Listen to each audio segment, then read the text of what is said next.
sahabat Widya Pena, hari ini saya perwakilan dari tim Widya Pena akan mewawancarai salah satu siswa yang bersekolah di salah satu sekolah negeri Denpasar. Hari ini kita akan berbincang-bincang mengenai suka duka pembelajaran online. Selamat menyaksikan.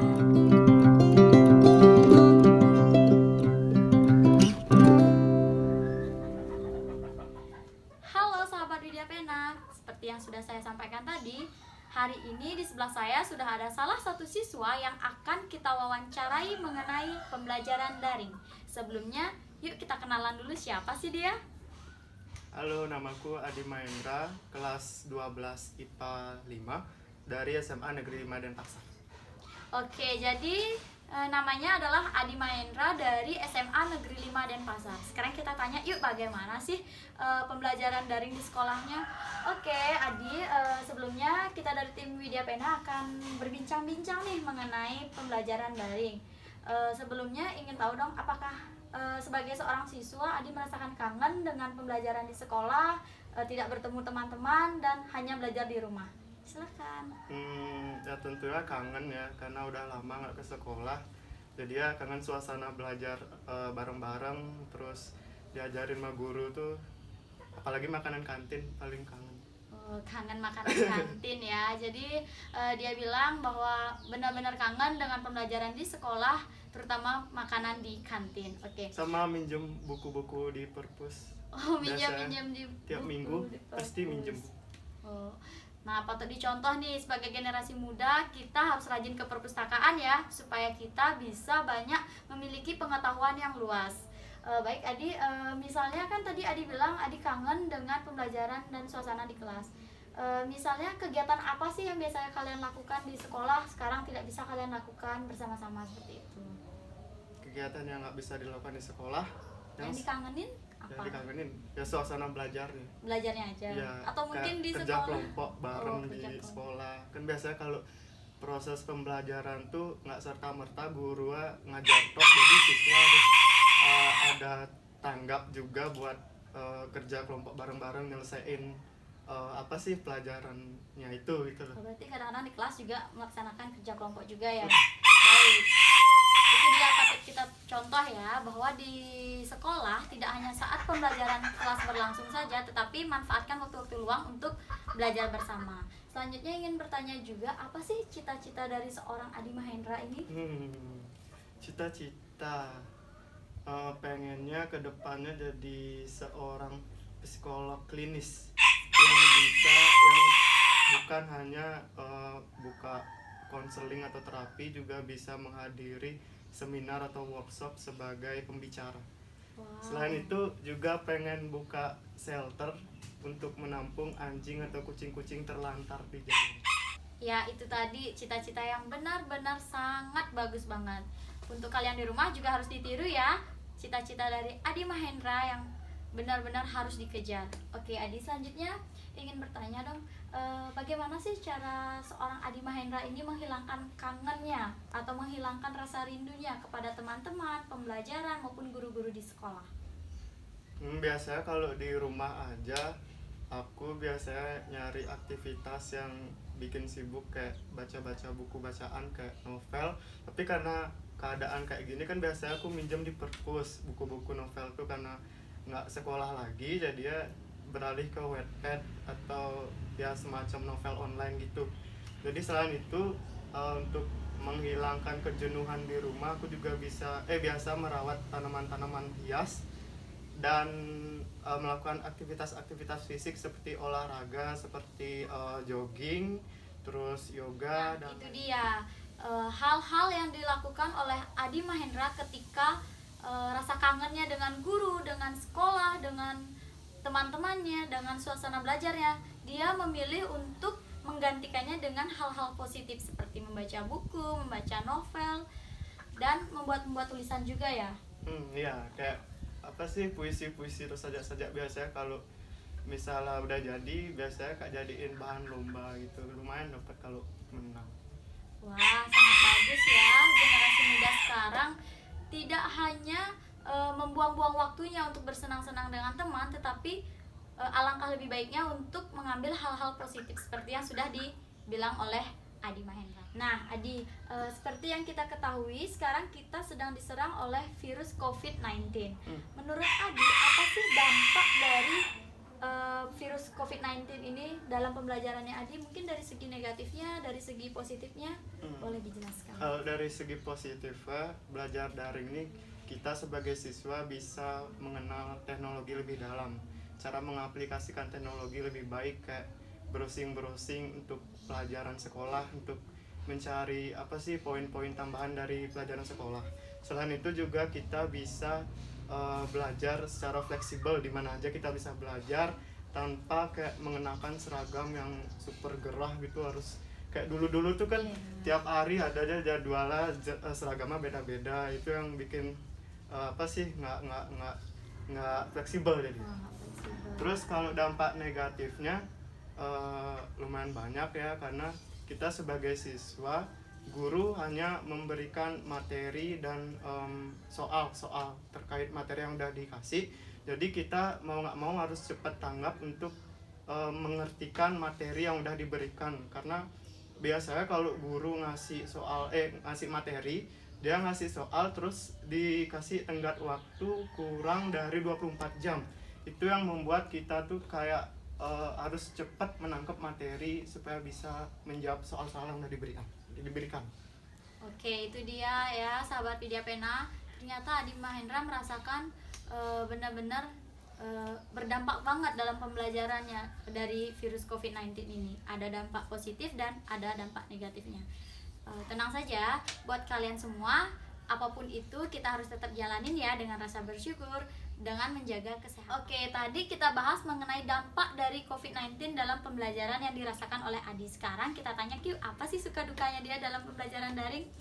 Oke Adi, tadi kita sudah berbincang-bincang mengenai dampak nih. Walaupun hampir mirip ya dengan suka duka, tapi pingin dong mengupas lebih dalam lagi apa sih suka duka seorang Adi Mahendra dalam melaksanakan pembelajaran dari rumah.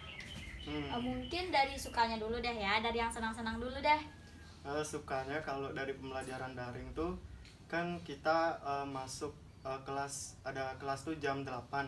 Jadi sebelum masuk kelas tuh kita bisa kayak ngambil pekerjaan rumah terlebih dahulu atau olahraga kecil-kecilan sebelum masuk kelas nanti gitu. Jadi biasanya kalau sekolah langsung baru bangun langsung buru-buru mandi, siap-siap dan tidak sempat melakukan aktivitas jadi kalau di rumah sekolah ya. online nggak usah mandi juga, bisa rebahan, bisa sambil main sama anjing atau merawat tanaman. Baik, seperti yang sudah disampaikan saat menyampaikan dampak yang dia rasakan, ternyata Adi Mahendra benar-benar dari segi suka dia bisa melakukan aktivitas-aktivitas positif di rumahnya yang sebelumnya dia tidak bisa lakukan ketika pembelajaran tatap muka. Bagaimana sih mengenai duka dari pembelajaran daring itu? Dukanya sih lebih ke problem koneksi internet ya. Jadi karena belajar online pasti yang diprioritaskan itu kuota dan koneksi. Jadi kadang-kadang kalau udah proses pembelajaran, koneksi internetnya selalu terganggu. Itu yang bikin proses pembelajaran aku tuh nge-stuck atau berhenti di tengah jalan. Dan ujung-ujungnya pasti bakal ditegur sama guru. Itu aja sih. Nah, itu dia tadi suka duka yang dialami oleh Adi Mahendra ketika pembelajaran daring. Baik Adi, selanjutnya mengenai suka duka dampak sudah kita bahas, sudah kita bincang-bincang tadi. Jadi menurut Adi, apakah efektif pembelajaran dari rumah ini di situasi seperti saat ini? Menurut saya sih efektif ya, karena kita juga harus punya kesadaran supaya bisa memutus rantai penyebaran COVID-19. Jadi mau nggak mau pembelajaran daring ini menjadi salah satu alternatif supaya untuk mencegahnya. Tapi balik lagi sih ke siswanya, karena sebagian besar siswa juga merasa mengeluh karena pembelajaran online ini dikarenakan susah memahami suatu materi. Itu juga dampak kedepannya juga bakal berpengaruh bagi generasi muda ke depan, generasi bangsa ke depan. Baik, itu dia tadi. Jadi menurut Adi bahwa pembelajaran daring ini efektif. Untuk itu saran buat generasi muda, jangan langsung mengecap bahwa pembelajaran daring ini tidak efektif. Karena sebagai kesadaran kita juga untuk memutus tali penyebaran virus COVID-19, mau tidak mau kita harus patuhi protokol kesehatan. Baik, kita tanya lagi ya untuk Adi. Nah, itu tadi dari segi sekolah, dari segi pendidikan, dari segi pembelajaran. Saya mau tahu juga, menurut Adi ada nggak sih hal yang dapat dipetik dari adanya COVID-19 ini dalam keluarga?